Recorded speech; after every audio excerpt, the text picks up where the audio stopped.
Welcome to Teaching Artist Podcast, a show dedicated to discussions of teaching art to kids, making art, and how those things overlap and feed each other.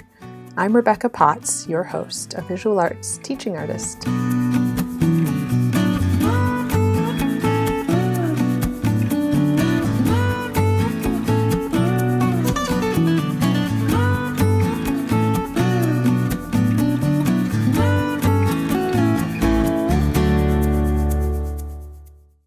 Hi, it has been a stressful start to the year.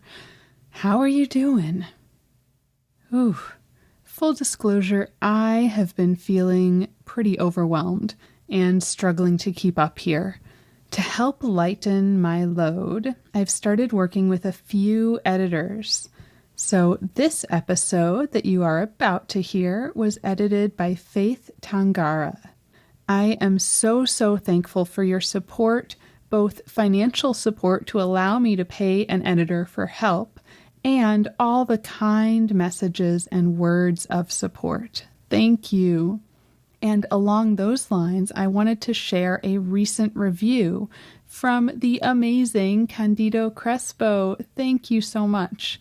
So he says, "As an art teacher, this podcast brings me comfort and joy. I can laugh and feel with every guest. Long review short, this is a must listen." Thank you so much, Candido. That means the world to me. Our featured artist this week is Jane Yuan. Jane Yuan received her MFA from San Francisco Art Institute in August 2020. She grew up in the San Francisco Bay Area and majored in French at Cornell University. She specializes in art about Japanese and Chinese culture and myth. Her interests in language and literature come through in the themes and inspirations of her work. Jane hopes to teach art in the future to high school or college students, and she likes to make playful, illustrative drawings imitating Japanese prints. She says, "I draw from Japanese mythology in my artwork and drawings. Recently, I have been inspired by the writer Ryunosuke Akutagawa. It is written that he adapts his stories to include the pre-modern into them. My objective is to similarly present both the modern and the ancient in my drawings, while bringing feminism and cultural identity to the forefront. My drawings tell myths. I change male characters and roles into females to show women holding power. In my work, there is also a suggestion of culture, identity, tradition, and religion. I'm trying to depict the Japanese cultural identity or Japanese aesthetic in my drawings." And I will be sharing some of her work this week, so go check it out. All right, on to this week's episode. So I spoke back in 2020 with Katie Bradford Osborne. Katie is the director and founder of Roaring Artist Gallery, and she is a homeschool mom and used to be a homeschool art teacher. Katie offered so much wonderful advice and such great tips for artists in this episode. I was totally taking notes to implement in my own art practice. It was so helpful to chat with a curator and gallerist who is just really giving and cares deeply about supporting artists. I also loved hearing about her own artwork and how she balances the more structured, planned-out business side of her personality with the intuitive nature of her work. She talked about her sacred studio time and listening to the materials as they speak to her. Do you feel that? Katie Bradford Osborne is an artist, mother, creative brand consultant, teacher, curator, gallerist, and, more than anything, a woman on a mission to empower other women. Before COVID-19 shut everything down, Katie was a homeschool art teacher in Houston, Texas, a job that started out with filling a niche and quickly became a passion. Although it could be argued that having to quit her art classes was what allowed Katie to follow her big dream in 2020, which was opening Roaring Artist Gallery, a virtual art gallery supporting and showcasing women-identifying artists. As a close friend said, I just can't imagine Katie doing anything that doesn't involve some kind of sharing knowledge. Focus now has just shifted from homeschool kids back to emerging women artists. Katie got her artistic start in photography and branding design, following up a business degree with an art degree, and she still enjoys seeing how her past education influences her compositions and thought process today. One thing led to another, and when Katie needed her art to work alongside her most important gig, being a mother, she shifted into brand consultation for other creatives and picked up a paintbrush, things she could do at night when her then toddler was asleep.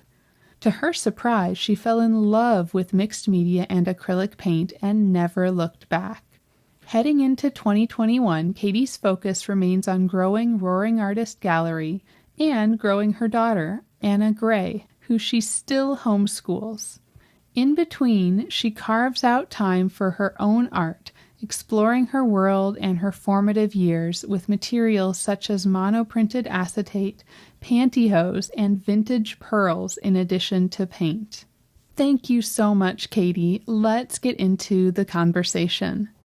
So I am here with Katie Bradford Osborne, and I'm so excited to hear your story. And I like to just kind of start with some background. So if you could share how you got into art. And I know you're not teaching any longer, but I'm excited to kind of let you tell that story and how you went from teaching to now running a gallery. Yes, I'm so excited to be here. Thank you, Rebecca. Yeah. So I was not the child who was like born with a paintbrush in her hand. I actually had no idea I was an artist until I was in my early 20s. But I was an artsy kid. There were certainly a few standout artistic moments as I was growing up. And frankly, no one was surprised when I was suddenly like, so I'm an artist now. And they were all like, well, okay, that's not shocking. Yeah, so I started in photography. I had a business degree. I was working in a high rise in Philadelphia as an internal auditor in a leasing company, which anyone who knows me now is like, how did that happen? Oh, wow. So am I. But I lasted for 1 year exactly, because my father always said you have to work in a job for a year.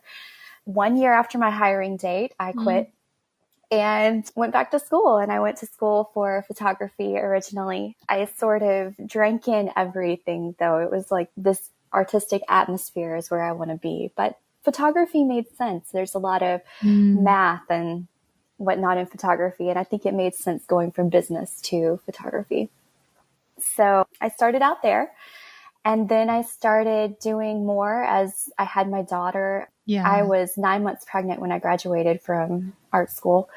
And I still don't know how I did that. I was like shooting women in rivers and like standing on river rocks with this giant belly. I don't know. I'm a little terrified for myself looking back. But we got through it and we graduated and I had a pretty good business going then, but we moved to Denver and that was when my daughter was 2, almost 3, and my husband was starting a fellowship. He's a pediatric ICU physician, and he was starting his ICU fellowship, and it was working 80, 100 hours a week. And then we had this little girl, and it was like, I'm supposed to be with her. So I tried being a stay-at-home mom for a year, and that was miserable for everyone. So I started doing more things that I could do with her there. And really, once I started getting into painting and mixed media, playing with clay and whatnot, it was like, well, this is where I should be. So that was sort of how I ended up where I am. I love that. And then how did you end up teaching? Because I know you were teaching art for a while. Yes. So I ended up a surprise homeschooler. We moved to Houston, Texas, the year my daughter was going to start kindergarten. She lasted for all of a week and a half in public school kindergarten, and it was a horrible experience. I know it's not for everyone, but this was just a bad experience. And at that point, we're a week and a half into the school year. We can't get into a private school. It's like, well, what are we going to do? And so we started homeschooling, and it was amazing, and we loved it, and we've never looked back. We're on our 6th year of homeschooling now. Wow. But I started meeting all of these children, especially through our co-op. I was consulting on art for our co-op, and these kids were just like amazing, and they wanted more art in their lives. And I realized if I didn't do it, it wasn't going to happen. So I started developing curriculum and I started teaching, and I found out it was an absolute joy of my life. I feel like I've got far more out of teaching these kids than they probably ever could have gotten out of being taught. But I know that they loved it, and I do miss it. I miss it a lot. What resources did you seek out to develop curriculum? Was it sort of based on your own schooling, or were you looking in books or standards or any of that? I did a little bit of everything. I'm a researcher. I'm one of those people who I decide I'm going to develop something, and it's like 20 intense hours of I'm going to learn everything there is to know about this. And I love it. Yeah, so I delved in, and I came out realizing I didn't need to completely follow standards as a homeschool teacher, as doing my own thing in a lot of ways. I started doing a lot of more product-based type art and really delving into the concepts and the real world art, how to look at art in the real world, and artists and where they got their inspiration from and what were they thinking, and going through all of that with these kids, and then allowing, just like basically saying, okay, here's what we're doing, you do it. And then in a lot of ways, I mean, I would obviously teach them as well with techniques and whatnot, but for the most part, it was very much, here's your inspiration, now let's see what happens. And it was magical. It sounds magical. And I also love that you said, if I didn't do it, it wasn't going to happen. And I feel like that's just, you know, some people would look at that situation and be like, oh, okay, well, I guess we don't have art. Like, you know, you're like, no, I'm going to make it happen. I'm that person. Yeah.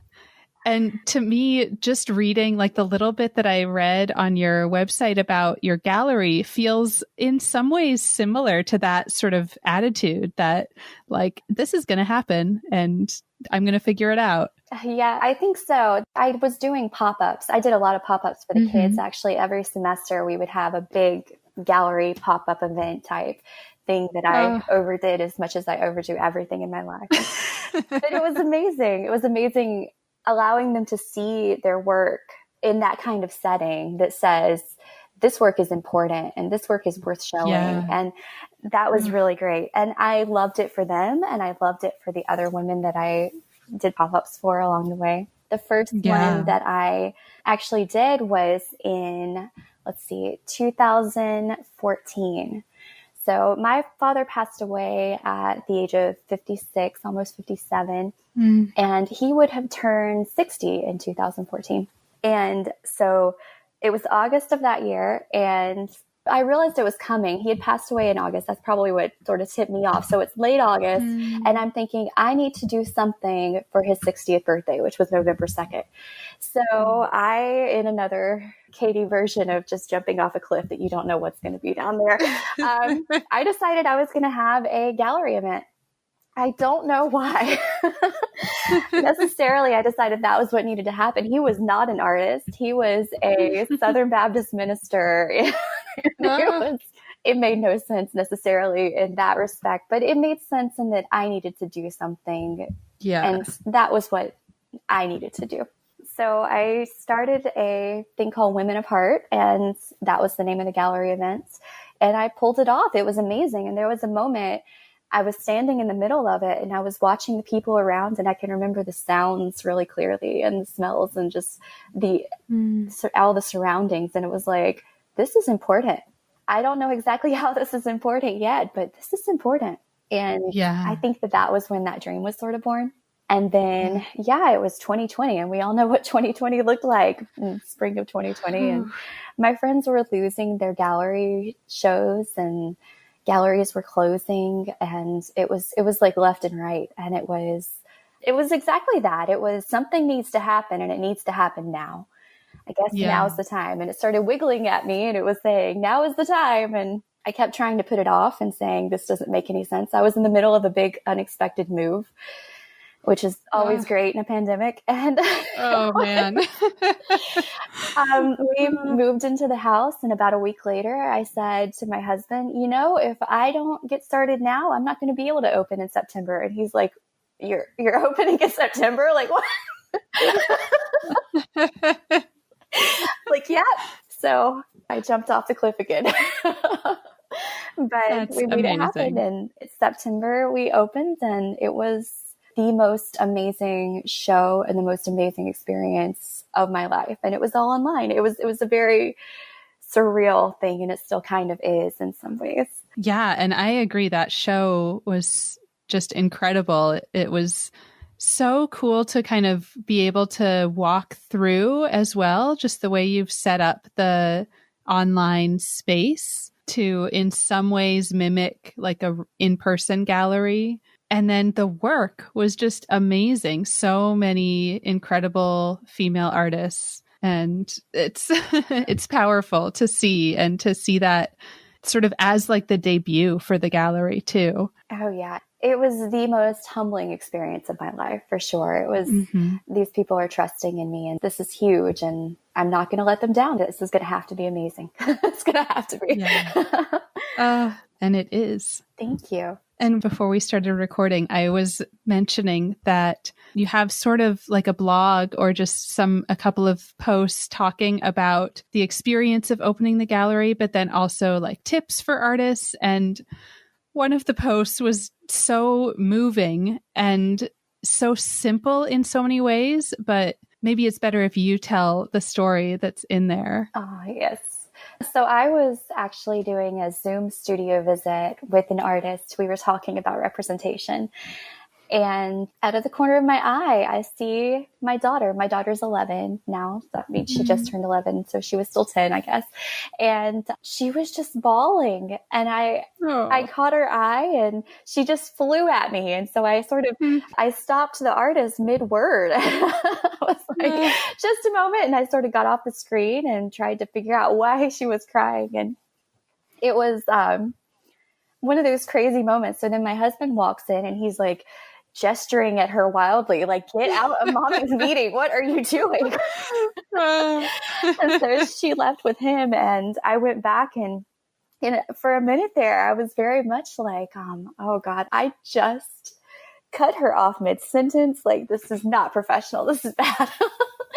But there wasn't really another option there. So I go back, and she said, I just need to tell you that was magic. That's just not something. If my daughter had come in and I was talking to the average male gallerist, I would have had to send her away or feel like I was going to miss out, because that's not something that you can do. But you just did it. You just stopped a meeting to comfort your crying child, and that's magic. And the way she put it, you know what? I couldn't agree more. That's the kind of community that I'm trying to build. That's the kind of art world that I'm trying to build with what I'm doing. And I know with what a lot of other people in the art world are doing as well at this moment. And I feel like we're at a point where things are changing a lot. Things are going virtual, and the art world needs to change, but it doesn't need to be that women artists and mother artists need to change ourselves in order to get into it. I think that we've reached a point where it's very obvious that what we have to say is important, and the things that inspire us, our children, our lives, this is our art, our fiber art and quilting and collage, and these things that have in a lot of ways been mislabeled as women's work, but not art, you know. Those things are important, and there's a lot that we have to say with those things. And it's just time for the art world to make space for us and to make space for that. And I think that story was just a really good example of exactly the kind of art world that I hope that we're creating. Yes.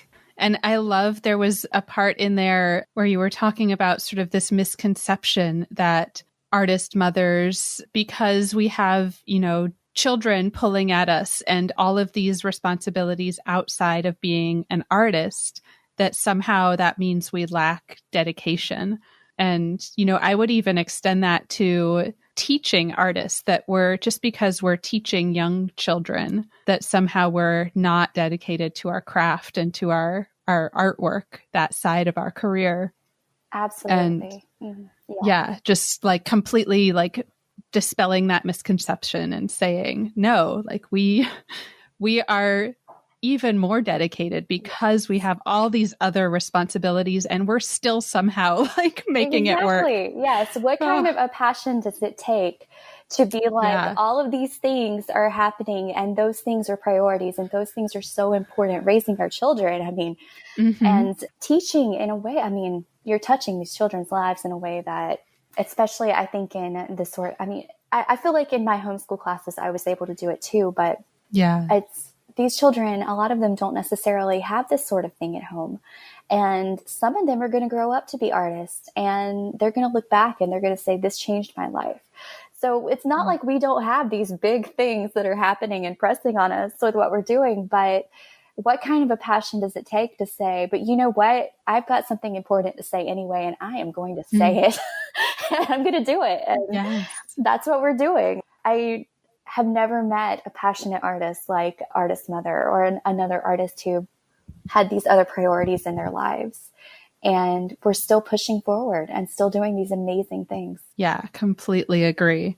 And I'm curious sort of more about maybe some of the nitty gritty and if you would have tips that you could give maybe other curators, and then maybe later we'll get into tips for artists from like a gallerist perspective. But if you're speaking to other sort of maybe artists or teachers who want to become more of a curator, like what tips would you have there? I think my biggest tip would be to not wait for things to fall into your lap. I think this is one of those cases where you have to make your own opportunities in a lot of ways. And I think that was what I've done a lot of. And, you know, for a long time, I didn't give myself credit. I think it wasn't until I was talking to another artist and she was like, what is wrong with you? This is, you're doing big things here and you're not giving yourself any credit because you're the one who's doing it. But I think that the best way to get into curation is to just curate, do something, start networking. But curation is probably 50% doing a lot of studying, doing a lot of learning, doing a lot of understanding how to look at art. And then 50% what feels right, because you're looking at things on an individual level, but you're also having to look at things as a whole. So as I'm approaching artists, especially whenever I'm thinking about what artists to represent and things like that, which we had just fairly recently had an open call. So I'm still talking to artists about that sort of thing recently. And there's such a big part of me that just wants to be like, yes, I want everyone. I love everyone. And I want to encourage everyone in their art because I do. I always say I care so much about these artists and I care about their art. And that is absolutely true. But at the same time, nobody's growing if all I'm doing is just saying yes to everything, including myself. And I think that saying no is the hardest thing. And saying it in a way that people realize that it meant something to you, that they sent in their work and that they put themselves out there. And here's why this isn't going to work. But people, I mean, there have still been a couple of artists who, most artists have been very gracious and have said that they understood what I was saying. There have actually been a couple who were like, well, I think you're not looking at my art. Like, and I was like, well, but it's so much more than just choosing pieces for a show, obviously. But I think a lot of it is instinct. And then there's a good bit of it that you have to really put it out there. I do know that the Artist Mother group, I think Kaylin is planning to do something having to do with curation starting in, I think, January, maybe. Yeah. Oh, I think through Stay Home Gallery, they're doing like a curation fellowship. Yes, that's curators. That's what it was. Yeah. I don't know what that's going to be about or what they're planning to do exactly there, but if anybody can do something amazing with that, it's Kaylin. And I think that would definitely, if someone is interested in curating, that is something to really look into. Oh, yeah, absolutely. And I'll make a note to link to that. I saw them put that out there and Of course, I was like, yeah, I want to do that. I'm like, slow down. Like, how many different things can you do at the same time? Like, maybe you have to pick and choose sometimes. I kind of wanted to too. I've become such like oh, this is happening, I want to be a part of that. It's like, right. Calm down. This is something you're already doing. You need to calm down. Yeah. It's hard though. It's hard sometimes to pick and choose when there are so many amazing things happening. Yes, it really is. But I will say I've joined the crit groups every time that they've been available so far. And that has been a magical experience for me. I wasn't planning on joining it this fall. And I'm so glad I did, because ultimately I really did it to keep myself working on my own art. Mm-hmm. Because I mean, I cannot say it's not a big job opening and running a gallery. But my art was still very important to me and very necessary to me. And so in order to keep myself moving in that direction, I decided I was going to join the crit group, and it's been just magical. It's been wonderful. I feel like I've met lifelong friends again. And I think there's definitely a time to join things. And then probably there's a time to calm down. Yeah. And it's good to pick and choose. I am so glad as well that I joined the crit group this fall. And I feel like it's helped me so much in so many different ways. Yes. It's a wonderful program. Well, I would love to get into your work, but I said I would ask you for tips for artists. So from sort of a gallerist perspective, a curator's perspective, what would be your biggest kind of tips you would give artists? So basically, I think it's going to be different if we're talking about applying to a show or applying for representation. In applying for representation, I think one of the main things that I'm looking for is series of work that is cohesive. It has a thought. There's something that this artist is trying to say, and they're saying it clear enough that I can get it.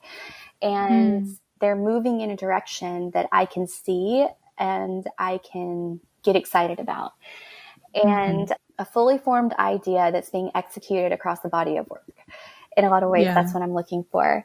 And then there's a part of it that I'm looking for people that I want to work with and that I feel like I can work with, and that they'll be very open to, and also excited about the mission of our gallery, because for my particular gallery, that's a big deal. That's not true of every gallery, obviously, but for ours it is.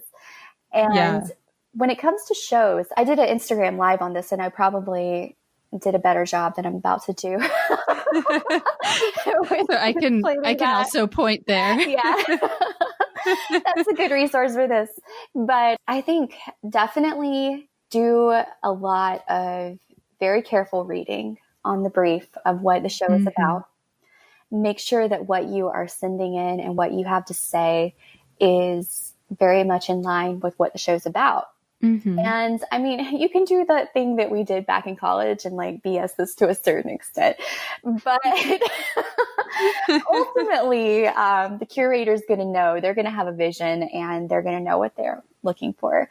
And whoever the curator is, do some studying on that person, connect with them on Instagram, start to figure out what they're looking for.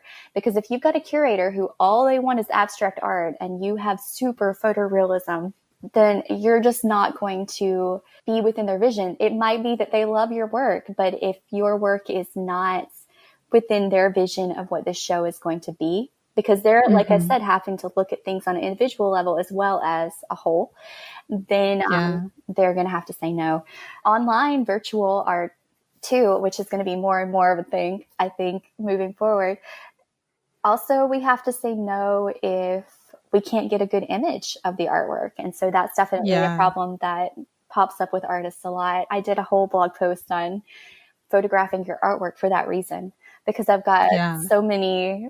I can do a lot. I have a lot of skills in Photoshop, obviously, from starting out in photography. And I can do a lot, but I can't like magically produce something that's not there as far as getting these images of artwork. And there have been a few that I've come across my computer screen, and it's been like, oh, I know this is great, but I can't display that virtually. There's no way to. And if I couldn't get, and I don't always have time, if it shows up on the very last day of that things are due, then I don't have time to go back to the artist and say, can I get a better image of this? So, which I will do sometimes, but you know what? Not every curator is going to do that either. Yeah. Yeah. Not everybody's going to have the time or take the time. Exactly. And we're busy. We are. And we really don't have the time to go back to every artist and say, these are issues that are here. So that's another problem. Generally, these briefs online are going to be very specific about how they want the artwork to be sent to them, what they want it to be named, the size that they want it to be, the quality that they want it to be. And if you don't send that to them, then you're going to get an auto no because of that. And that's always sad. It just is. Yeah. But I feel like that is the, dot your I's and cross your T's, just follow all of the instructions the same way, as a teacher, you would want your students to do. Exactly. Yes. I don't know. I'm just a person who hates to say no for these kinds of reasons whenever I know that it's amazing, but sometimes I've had to already and it is what it is. So that's another big tip for sure that I would give artists. Yeah. And where I'm kind of dabbling into curation a little bit with we have like winter call that's up right now in collaboration with Curated for Kids. That's so exciting. So we're testing it out where we had one show that was invitational with artists we already knew. And so this is the first sort of open call, but seeing work come through, and sometimes it is, they're answering a question that we ask for like 300 words and they give me 3 pages. Yes. And I'm like, how do I don't have time to edit this. Or, like having technical issues with the website. In that case, I'm like, oh man, I don't know if that's on my end, but it seems like everybody else is okay. So then I'm, trying to take the time to fix things and help people through it. But yeah, like you said, not every curator would be able to do that. And there's just a lot that goes into it, I guess. There it is. And it's, we just had an open call yesterday and the submissions doubled yesterday. Crazy. Artists are so funny in there. I was one of those, and I'm always one of those. I'm always like, okay, today is the last day. This is when I will submit. So I apologize. No, it's okay. I expected, we had talked, I expected that yours would be coming in. And so I kind of knew, but it was, but that's one of those cases too. I just had half the show sent to me yesterday. Nobody who sent me anything yesterday can I go back to them and be like, this needs to be fixed. It's right. Just kind of going to have to be no at that point. So it never hurts to send things in a little early. Yeah. Okay. Making a note for myself. And that's a great tip for artists. 'Cause I never thought about that. I always assumed, no matter when I submit, if I mess up, like if I don't follow the directions, it's going to be a no. Like I never sort of have an assumption that they'll like write me back and be like, oh, hey, you need to fix this and this. So knowing that, some people will do that is helpful. You're probably not wrong for most. I can't speak for everybody as far as that goes. Right. But I just know me, and I would love to be able to help if I can, but I can't always. Yeah. And then the other thing, I just wanted to share a story I heard from another curator recently who basically said that a lot of times, actually, a no is not like, no, I don't like your work. And, you got into this a bit that it might be just, it's not right for this show.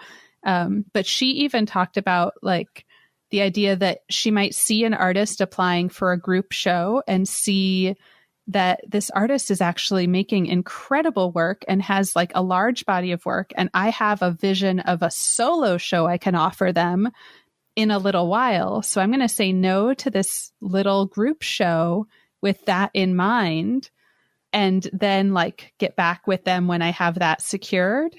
But she told this story that she had done that. And then the artist got really upset and like sent her an angry email when she got the rejection for the group show, which then kind of destroyed that other opportunity that, of course, the artist didn't know about yet.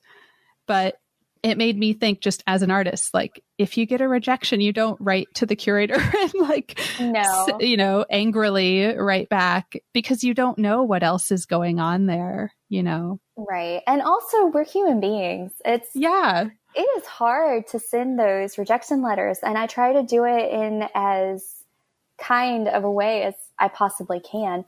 I mean, this show is maybe harder than the others because it's a little different what we're doing with this particular exhibition. It's sort of like an exhibition market type thing here with the holidays coming up. So I'm doing it myself because it's a little different, and I'm definitely not going to be doing this very much. Because it was a lot easier whenever I was sending things. And Danae Keitzer, my curator for the Harris Roar show, our first show, I mean, she was telling me who I was going to be denying and who I was going to be accepting for that one. And now I have to do it myself. I can't hide behind her. But it's not something we want to do. We don't want to reject people. It's a part of the job, because I know I'm an artist and I've had my own share of rejection letters also. Yeah. And sometimes you don't get anything back. You just get nothing. And that's kind of more annoying than anything. But I think when we're sending those, I mean, we don't want to, but it's a part of our job. And we can't always say yes for a myriad of reasons. I mean, there could be so many different reasons beyond just, I don't like your work. And in fact, I would say it's rarely just, I don't like your work. It could be, I love your work, but why did you send me those pieces? Like those pieces, they don't fit the brief at all. Whereas I know you have other work that does. But it's tough because I can't really send individual letters to absolutely everybody and be like, if you had done this and this and this, I might be able to say yes. And that seems kind of obnoxious anyway. But I would actually kind of love that. I'm like, give me all the feedback. Yes. But see, you are like that, and there are artists who are like that, and there have been artists who have written me back and asked for more feedback, and when I can, I'll give it to them. I can't always whenever I'm right there in the middle of curating a show, obviously, but not everybody really wants it. I think a lot of people really just want to be told yes, and that's not the reality in the art world, unfortunately. Yeah, I feel like we need to, if we haven't yet, develop that sort of thick skin around critique of your work. And, it's hard because it's so personal, and, you put so much of yourself and your passion into it, but being able to kind of separate, like, when someone says no to my art, they're not saying no to me as a person. Like, yes. And they're often not even saying, no, your art is like no good. It's more just, well, it doesn't fit right here, right now. Yes, exactly. And that, you know what? I think that that's what it is almost most of the time. Yeah.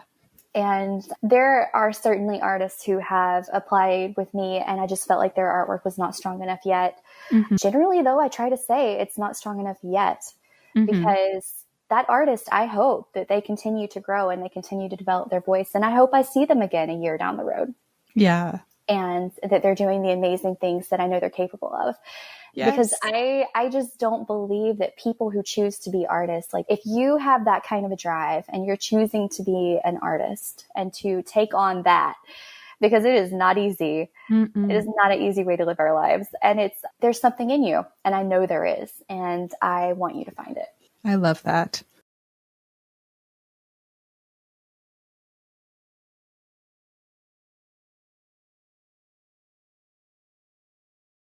I so appreciate your written reviews.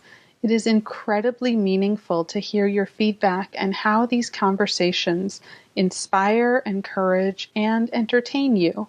So if you're enjoying the show and you want to continue to support the show, reviews make such a difference, and they don't cost any money. You can leave a review by just scrolling to the bottom of wherever you're listening to this and hitting the 5 stars or writing what you've enjoyed about the show so far. Another fabulous and free way that you can support the show is to share the episodes you're listening to on Instagram or your favorite social media, Facebook, Twitter, I don't know, whatever you have. Screenshot and share to your stories in Instagram. It makes me so happy to see you folks listening to this in your studios, on your commute, in your classroom, and to hear what your takeaways are. Don't forget to tag Teaching Artist Podcast so I can see it. And if you want to also tag my personal account, you can, and that is Pottsart, Pottsart. Could you maybe describe your work for somebody who hasn't seen it? I would have the to hard question. Mixed media. That covers a lot. I've done a lot of different things with mixed media and acrylic on canvas and whatnot. I had a solo show in 2019, and that's primarily what I was doing for that. And then I've done some shifting to playing with these sculptural possibilities of fabric. And I'm still sort of doing that. My most recent thing has been pantyhose and pearls, which is me thinking about and really delving into my upbringing in a very evangelical type society and in the Bible Belt I grew up in the Florida Panhandle, right below Alabama, and it's securely in the Bible Belt, and it's very much, there's a lot of things that I want to keep from that upbringing, and then there are things that don't necessarily make sense to me anymore. Yeah. And so I call it grappling because I feel like that's really what it is, grappling with what do we keep and what do we give away. And pantyhose are one of those things. It's one of the first things that little girls are told, you need to cover your legs in order to go to church. And it's okay, but you're covering it with something see-through. So there's that too. But I've talked to a lot of Southern girls since I started this, and we all have the same sort of thing with pantyhose. And it's been very interesting to delve into that. So pantyhose and pearls has been my most recent thing, and tearing up pantyhose. And actually I've been burning them with sort of, because they'll sort of crinkle up on the edges and get really interesting and smell really terrible. And it's a multi-sensory experience with that. But so I've been doing a lot of different things. I was playing with monoprinting acetate and maps. I called that windows, and I'll probably revisit that too, actually. That was sort of what I was doing during quarantine back in the spring and early summer, just trying to work through how it felt I was one of the first people that I knew, with my husband being in the medical field.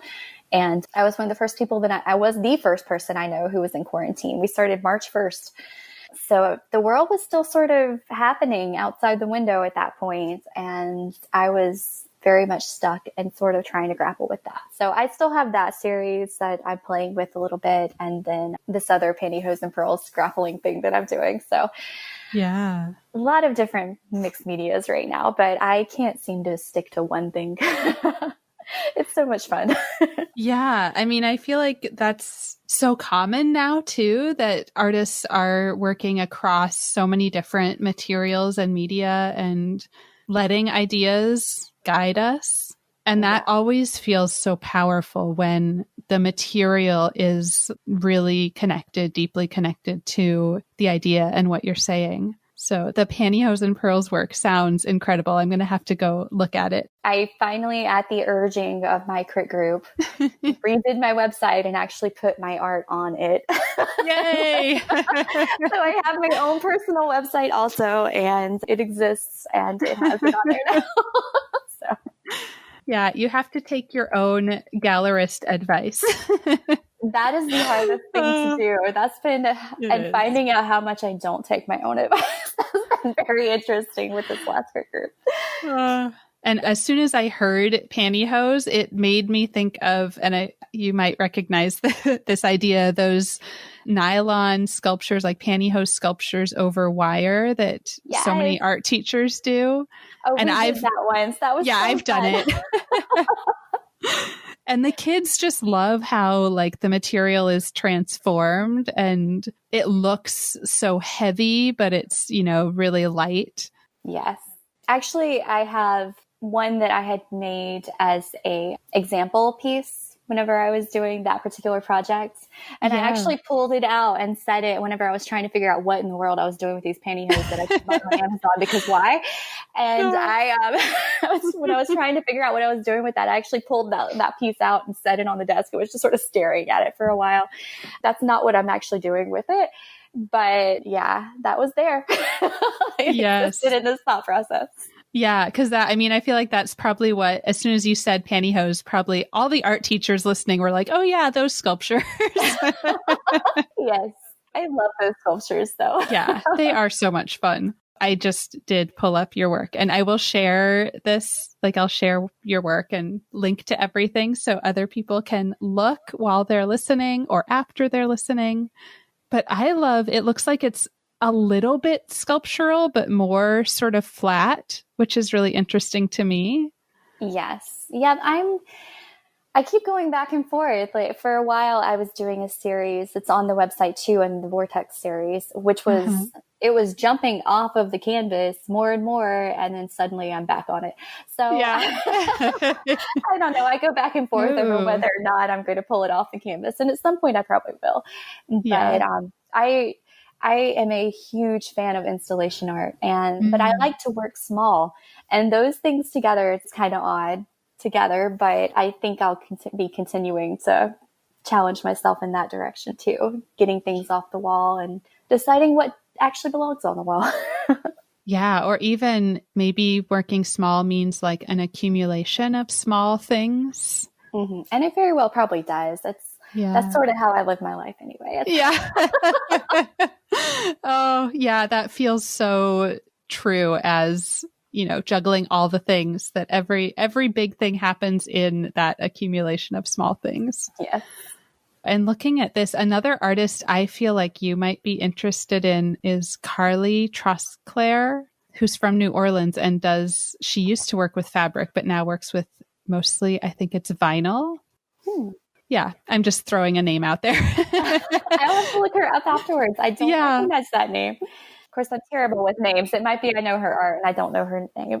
You might. She's doing pretty well. I actually went to grad school with her, so that's how I know her. But, that's awesome. Yeah, but she got the Joan Mitchell residency or fellowship.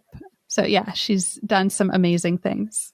Oh, that's very cool. I'll have to look her up and then be like, okay, I do know who that is, and you need to get better at learning names. But there's so many incredible artists to know. That is so true. And it's amazingly wonderful, actually. Yeah.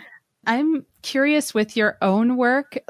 To me, it feels like as a gallerist, a curator, and an artist, do those worlds ever align? Do you ever curate yourself into a show, or is there sort of a hard line there? I don't curate myself into shows for the gallery. It's just, it's not made sense to me to do it. I mean, maybe there would be a point in which my art belongs in the gallery, but maybe not. Yeah. I feel like my art in a lot of ways is not gallery art. I don't know. I'm not explaining that very well, but I mean, I did curate my own show. I had an opportunity thrown at me to have a show. She basically told me, I want you to have a show in my space and go for it. So I did do that. That was my 2019 Connections show.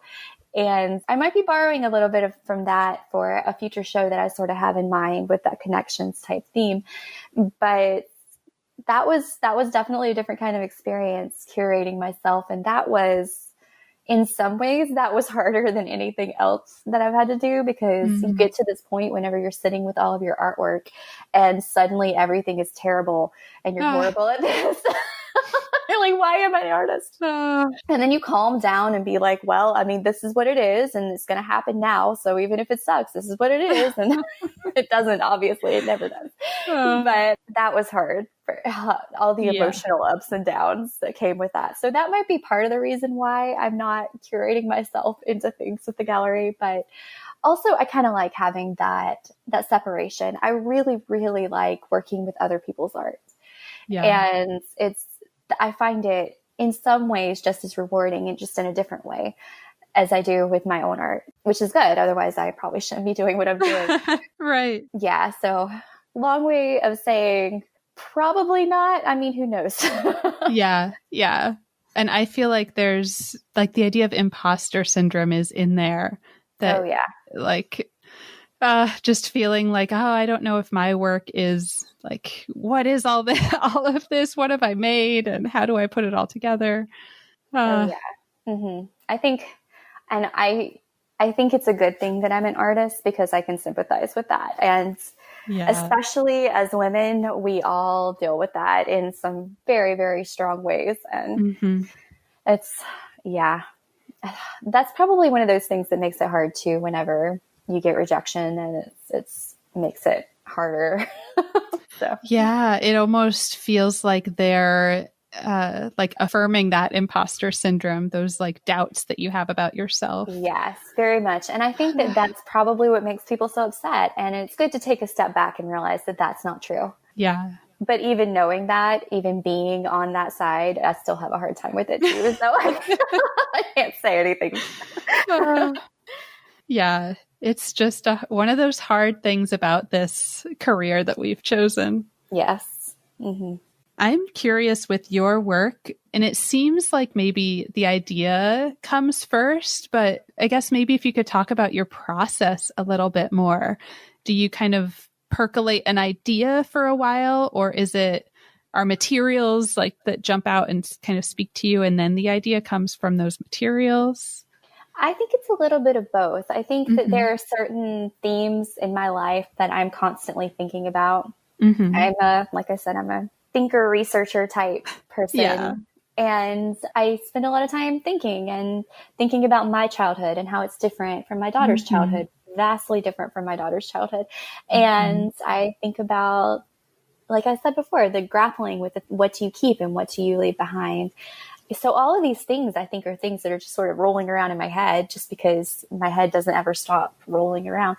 And eventually materials pop out at me. And sometimes I get materials and I have no earthly idea what I'm going to do with those. I sort of have an idea of what they go with, which is very much what happened with the pantyhose. Yeah. I suddenly decide I need to order pantyhose on Amazon. I get the pantyhose. I sit with them on my desk in my studio for a week going, what am I doing with this? And then eventually I feel like the materials start telling me what they want to say because it's in there somewhere. By the time I get to that point, I know there's something happening, and it might take me a year to figure it out, but there's something happening. And so I just listen to the materials, and eventually once they start telling me what they want to be, I think I start working with it. And it's very much an intuitive type process for me. And then do you feel like if you have to present it or write about it, does that kind of come after? Yes, definitely. I feel like in a lot of ways, what I do, I've always had a hard time with like taking process shots and things like that. And I've been encouraged to do that sort of thing. But the thing is, whenever I'm in the studio during that, it feels like a very sacred type time. And it's when without sounding completely crazy, it's like the materials are talking to me, and that's my time for communing with the muses, as it is. And what comes afterwards, and I step back and I look at it, I feel like at that point, in a lot of ways, I'm able to understand what I just did. And so, the writing about it and the understanding it in a lot of ways, I feel like comes afterwards. I feel the same way in a lot of ways. And I feel like it's taken a long time to figure that out, that like I wasn't going to be able to write everything and know everything before I finished making. Yes. You know?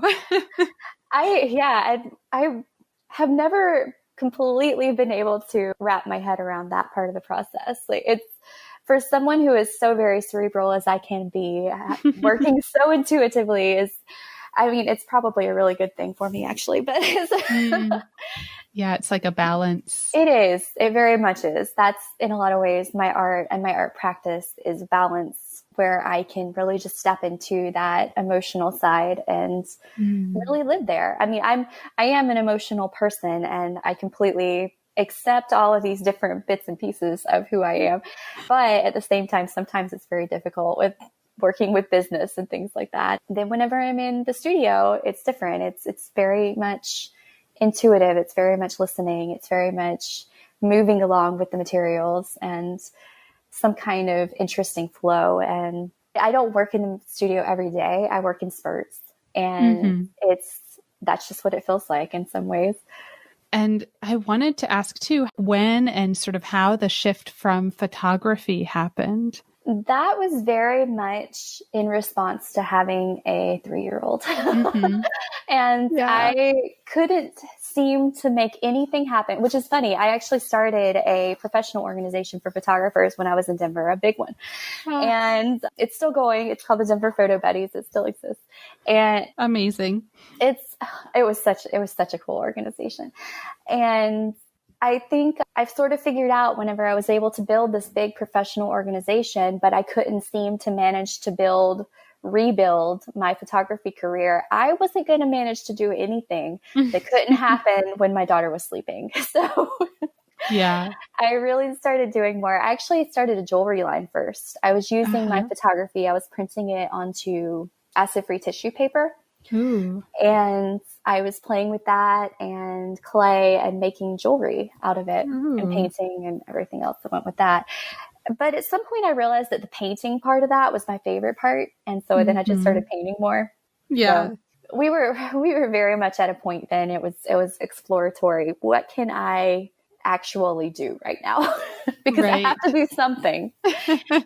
But just building a professional organization whenever I can't manage to build my own business that's not going to completely fly. So I still had to do something. And I think in some ways I really appreciate this looking back on it. I really appreciate the way things happened. At the time, it seemed like a roadblock. And now it seems like it was pointing me in the direction of the opportunities that led me to where I am now. And so I'm very appreciative of that. Yeah. And I feel like that is just a great way to think about it. And, thinking back, it's maybe easier, but I feel like it would be helpful, at least for me, to think anytime I come across a roadblock to think, okay, let's shift that sort of mindset and realize that maybe it's just like, it's not blocking me, it's shifting me to this new direction. And like, where's that going to take me? What's going to happen? And it's exciting when you think about life that way. I think that's become very much the way that I think about life. It's like doors and windows. This is not a door that I can open. Here's a window. And I'll climb out of it and jump off the roof. It's I can't say it's completely sane all the time, but it's the way I live my life now, and I kind of like it. Yeah. And then as you're falling, you realize, I have wings. Yes. And now I'm soaring. Yes, exactly. And everyone's like, where'd you get those wings? And you're like, well, maybe you should jump off a roof too. You probably also have those. Oh, I love that. Oh, I wanted to just offer some fun wrapping up, get to know you questions. So one that's really broad that I like. What are you curious about right now? Oh my gosh. What am I not curious about? So one of my bigger quirks is that whenever I was growing up, one of the main things I wanted to be was a archaeologist or a paleontologist. Ooh. I have an obsession with ancient Egypt and with dinosaurs and fossils and whatnot. And I actually own one of my favorite pieces of art is actually an amulet from ancient Egypt. Ooh. And tons of dinosaur bones. I have a Triceratops vertebrae that I'm particularly in love with. Wow. So I'm perpetually curious about that. I think I probably watch more documentaries about dinosaurs and ancient Egypt than any other human who is not an Egyptologist or a paleontologist.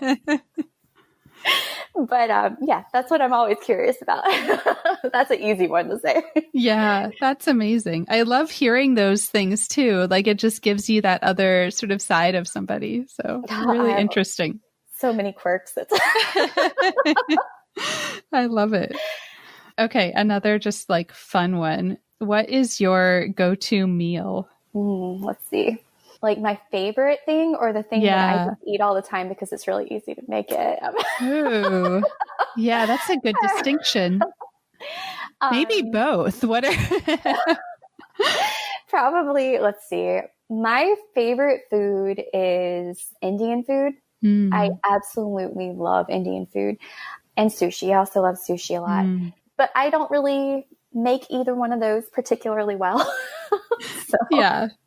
I would say I eat a lot more like pasta and stuff that's kind of a little easier to cook. I feel the same way. I'm like, I love all these things that I can't make. And yes. All right. Is there anybody that you would like to thank or give a shout out to? Oh my goodness. I actually just made an Instagram post about this the other day. I feel like there are so many people in my life that this would not be my life if it weren't for them.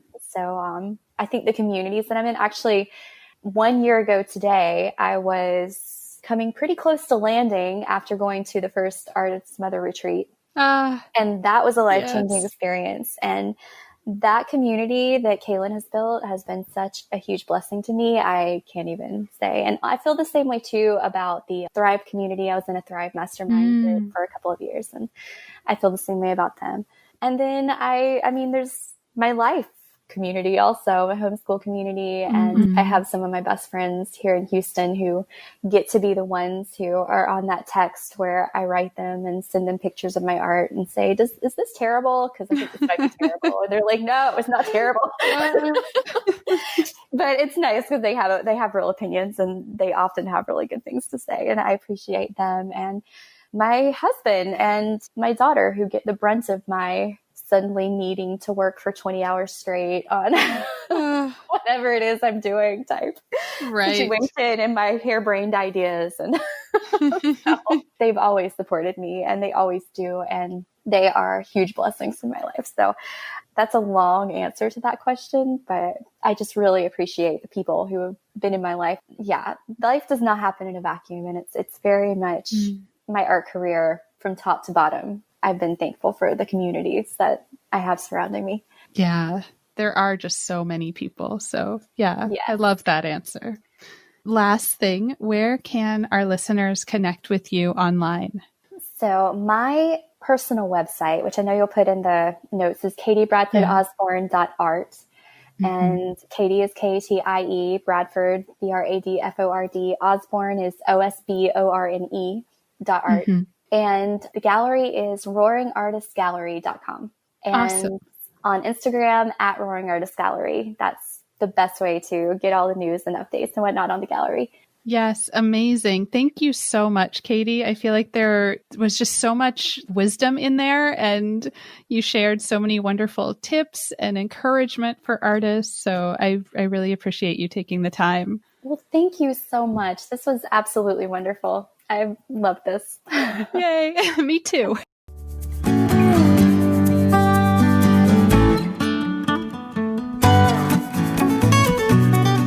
Thank you so much for listening. As always, you can reach me at Teaching Artist Podcast on Instagram or teachingartistpodcast@gmail.com. Who do you want to hear from? Please share your recommendations of teaching artists. And if you loved this episode, please subscribe, leave a review wherever you listen to podcasts, and follow me. It really makes a big difference. Thank you.